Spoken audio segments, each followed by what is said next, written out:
Oh hey, this is Mike.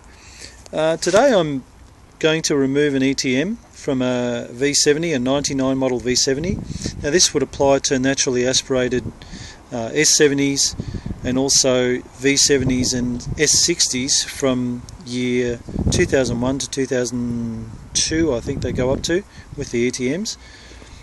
This is the ETM just here.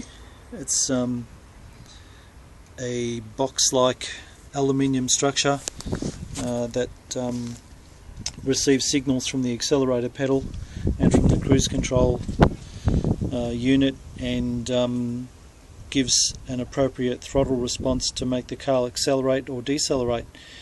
Now these are problematic, and a lot of people have had a lot to say about the Volvo ETMs, manufactured by trusty Magneti Marelli company, which is, I believe, a subsidiary of the Fiat company, and there's a lot of problems with the contact sensors. There's a few problems with boards as well, and it's a subject of much discussion on Volvo forums. With the turbo variants, they're a lot harder to access. The intercooler plumbing ensures that this unit is actually upside down and right under there, and kind of hard to get to. But on the naturally aspirated, we've just got the plenum there from the air filter to the straight into the intake manifold, and the ETM just sits right there. Now to remove it, it's quite easy on the naturally aspirated, of course. We're gonna loosen that clamp. Now I've already loosened that clamp. There's another one here.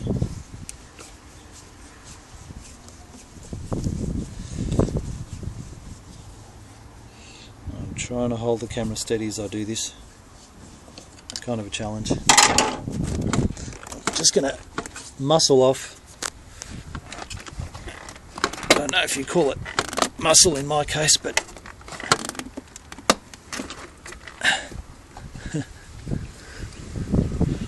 get this connector off here. Perhaps I should have had an assistant, like someone operating the camera.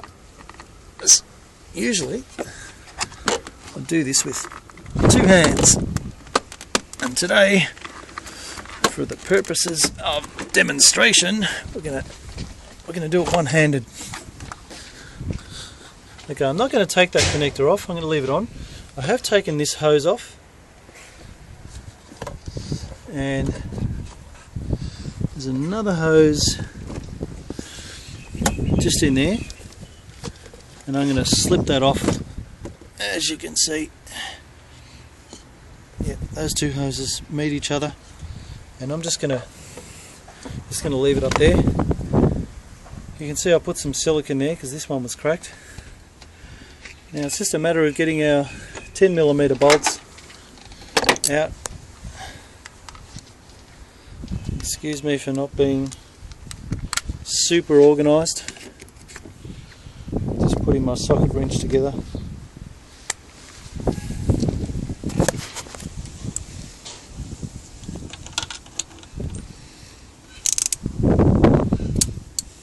Okay.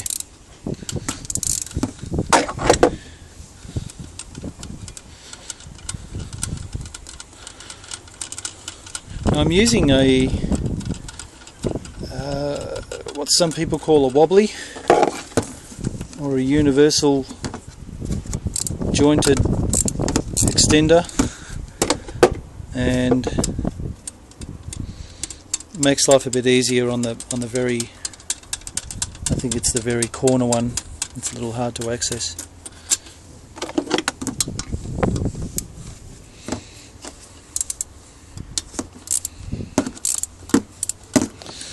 Sorry if I'm moving off shot there. Now, I'm doing this with a shirt. It's almost easy enough to do this in your formal gear. Now I've got a battery terminal here that I really should have removed before doing this. I'm going to, because I just noticed my spanner was just about to short on the positive terminal, so I'm going to undo the negative. Now for those of you who have the original factory Volvo radio, you need your radio code. I'm just going to remove the negative.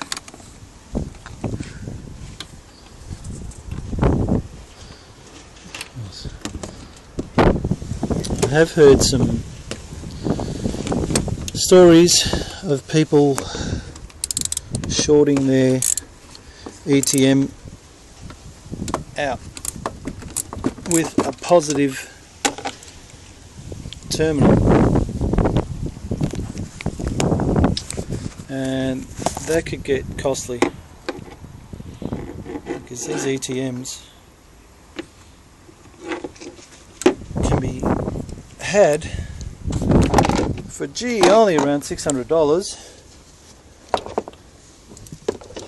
which is a lot of money for anybody to spend, and you don't want to go shorting a new ETM out to a positive battery cable. So I'm just getting that last one out.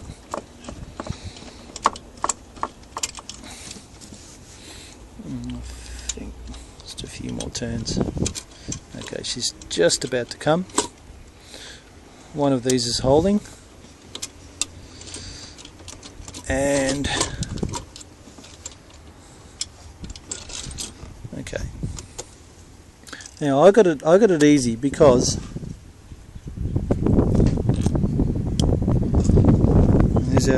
there's our gasket. I got it easy because my loom has already been bypassed around the starter bracket. And there goes my gasket. It's just fallen.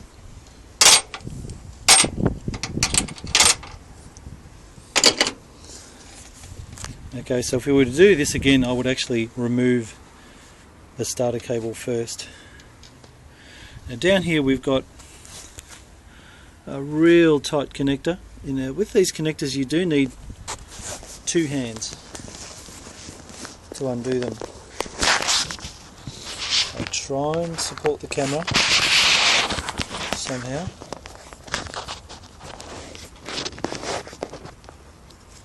While I'm in there. They're usually real tight. You need to press right there, and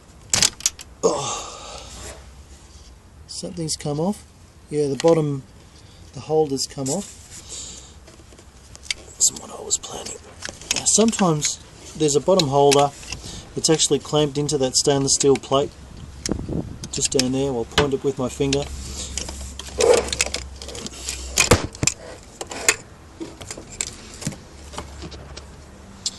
And here's our ETM removed. Now this is a used one I got from eBay US with apparently in working condition. Now one thing a lot of people do to try and get their car to idle better is to clean the ETM. Now some people do this with it on the car, and this one comes off an S80 T6, so you can see because of the access they've tried to clean one side. It looks nice and spanking clean there. Well, not too bad. If you have a look at the other side, it's pretty terrible. It's got carbon and fuel deposits and all sorts of stuff on it. Now, by rights this should be cleaned. It may help the idle get a bit smoother. The only reason I'm removing this is because I'm just going to put some split tubing on the loom to repair it. But I hope that helps out some people who are thinking of repairing it or taking it out. If I could get in and show you the starter bracket that needs to be removed to free it. I can't even see what... There's the starter bracket. Okay, so it'd be one 12mm bolt, and there's two 10mm, I think. Yeah, 10mm bolts going into the end of the starter. And so that's not too bad, because if you know what to undo, that's okay. On the turbo variants, you'll find that the ETM really blocks your access there, and once you get it out, then you can attack the starter bracket. So thanks for listening, and I hope this has clarified a couple of things for some of you people out there with ETMs. And we're going to give this one a little bit of a clean up. Some suggestions regarding cleaning these is not to directly spray them with any sort of solvent. The water-based solvents are the worst kind on the market. You know, the cheapies for $2 or $3 a can. Stay away from those. Buy a good brake cleaner, which is pretty much all 100% solvent formulated. Now spray that directly onto a rag and clean the inner bore and the other side, of course, and the butterfly valve. Now be real careful with these. There's O-ring seals. There's an O-ring seal in there. There's an O-ring seal in there. There are also O-ring seals around each of these potentiometer sensors, around the caps. There's also a type of sealant around this casing, and there's kind of a sealant right around this plastic connector. I don't trust any of them. I'm going to keep this one fairly dry while I'm cleaning it, and even if I put it back in kind of covered in dirt, that's going to be fine. You can see that this is an 8644346. This is the first, I think one of the first numbers used for the 99 and 2000 naturally aspirated V70s and S70s. You also find it was used in 99 S80 T6s and also naturally aspirated S80s. If you have a naturally aspirated V70 or S60 of year 2001 or 2000 and onwards, depending on which market you're in, I'm talking about the new P2 series shape, you will find that it's 8644344 or 8644345, and it's a different part number for the naturally aspirated V70 and S60 with the new P2 series body. That's the new high-waisted body that doesn't look like the 850. So thanks for listening, and good luck with your ETM. Cheers.